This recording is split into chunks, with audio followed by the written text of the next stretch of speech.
Yo, what's going down, Green Screen Entertainment fans? Your boy Jay Green back right now with another review, and it's going to be for Tenet. But before I jump into that, I want to thank everybody for all that love and support on that last video. Your homie's trying to change some things up, so thanks for rocking with me. Now, if you've never been to my channel before, welcome. And if you have been here before, welcome back. In this review, I'm going to break down all my thoughts on Tenet and why I think this movie is fucking phenomenal. But I'm also going to tell you at the same time why you probably going to hate the shit out of this film. Yo, rock with your homie.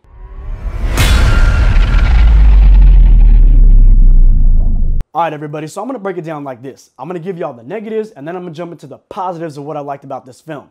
Most people out there are talking about the sound mixing. They're saying how the sound is so overbearingly loud in certain scenes that you're not able to follow a character's dialogue as to what's about to happen or why something is important or even why they need to go after this particular person.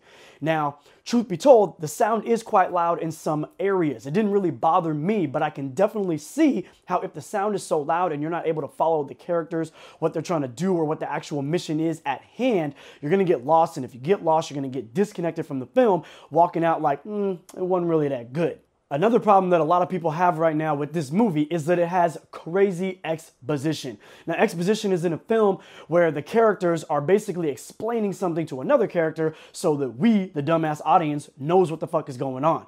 Now, in this movie, there is crazy amounts of exposition, but I don't ever feel that it's forced or it's unnecessary. This plot is twisted in all types of different ways. It's a Nolan film. So a lot of what he's going to show you in regards to the general plot is going to be very complex. And if these characters are not able to deliver this exposition to either each other in a creative way that we can buy into why they would be saying it, or in a way that we can follow along with the story, we're going to get lost, we're going to get disconnected from the film, and we're going to walk out like, man, that was some bullshit. All right, y'all. Now, I try to stay away from reviews until I do my own because I want my thoughts to be true to my own thoughts. I don't want what someone else said to come into my mind and then I say it to y'all and then now I'm not real. Got to keep it 100.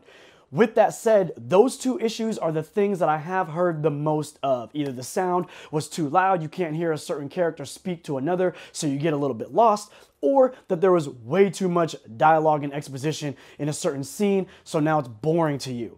Now, if I could speak to the dialogue and the exposition for a hot second. When you look at a director like a Quentin Tarantino, he's known for his dialogue. And the reason why we like his movies mostly is because of his dialogue. It's entertaining, it's crafty, or it's thought-provoking at times. Nolan is pretty much the same way. He's got these complex stories that if you don't have that dialogue, it's not going to get your mind working and wondering what could be. And if you don't have enough exposition in a Nolan film, you're going to get lost in the plot. The one reason why I feel like a Nolan and a Tarantino can get away with so much dialogue or so much exposition is because they use it well. In other random films, they don't use the dialogue well. They might just use it to fill up time, and you're wondering, why the fuck was I sitting here for that 5-minute conversation that went fucking nowhere?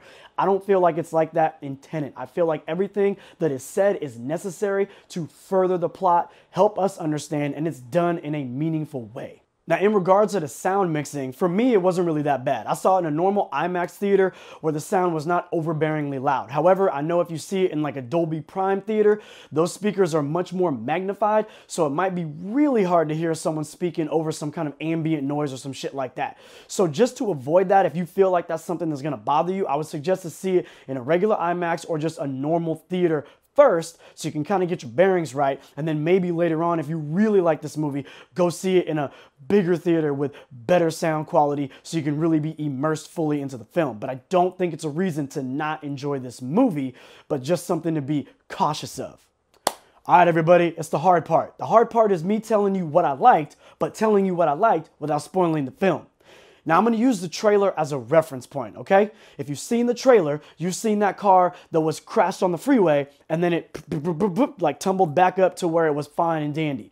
You also seen that scene with John David Washington in that room with Robert Pattinson, and then those military guards come up and then they start beefing. You could tell that this movie is going to deal with time. Now, the way that Nolan deals with time in this film is like nothing I've ever seen before. And I've seen all the classic time travel type movies. We're talking about Back to the Future, Star Trek 4, The Voyage Home, Time Traveler's Wife, Arrival, Looper, Happy Death Day, Source Code, Project Almanac, Deja Vu, Hot Tub Time Machine. I've seen them all, baby, and I've never seen nothing in this perspective, and I love that about this movie. Another thing that I loved about this film was the action. Yes, there is a lot of dialogue, but the dialogue is not too stretched out to the point where you're bored. And when the action comes, that shit comes with the thunder. John David Washington, number one, this is his film. He is the star. You've seen him in the trailers with Robert Pattinson, and Robert Pattinson does sick. He's legit in this film. I'm looking forward to seeing him as Batman.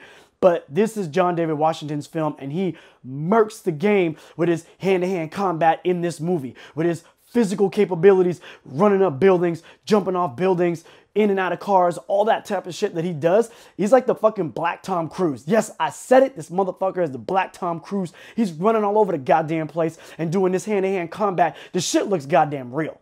And because I was so impressed with the action in this movie, I gotta give Christopher Nolan props. Because in the end of the day, yes, John David Washington is the one going through those physical situations, as is Robert Pattinson, but it's also Nolan who has to film that. And in his previous movies, like a Dark Knight Rises, or even Inception, sometimes the action can look a little fake when it becomes the hand-to-hand combat situations. When it's bombs blasting and cars driving, yeah, that looks raw and that looks real, because Nolan is a realist in that regard.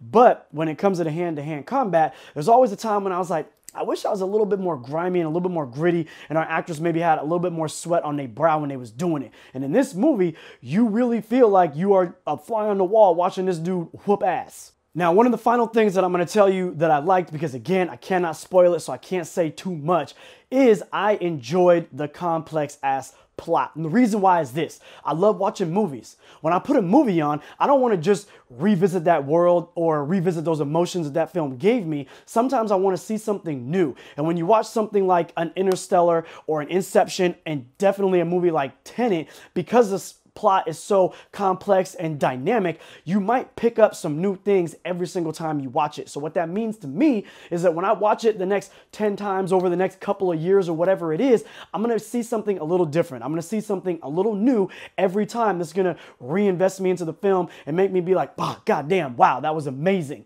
And I love the fact that filmmaker can do that. Not everybody can do that, and that is a sign of a great filmmaker, and that's also the sign of a great film, when it can make you ponder after you've seen it. Well, what do you think that meant? What do you think this meant? Do you think this or do you think that? No, that's not how I saw it. If you can debate that shit with your crew that you went to go see the movie with, that's fun to me. All right, y'all, looks like you made it to the end of the video. Congratulations, good job.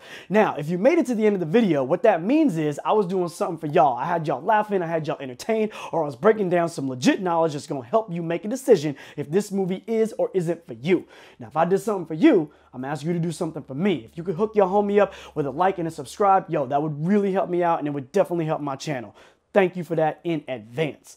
Now, if you're the type of person that does not like a movie with heavy exposition, a lot of dialogue, this might not be the film for you. If you're a person that doesn't really like a movie with a complex plot that you really have to pay attention to, maybe there's a lot of things going on in the theater that you're real paranoid, I don't know what the deal is, but if you're someone that can't really sit down and pay attention for a good period of time, you're probably going to get lost. You probably won't like this film. It might not be for you. And that's on the real, okay?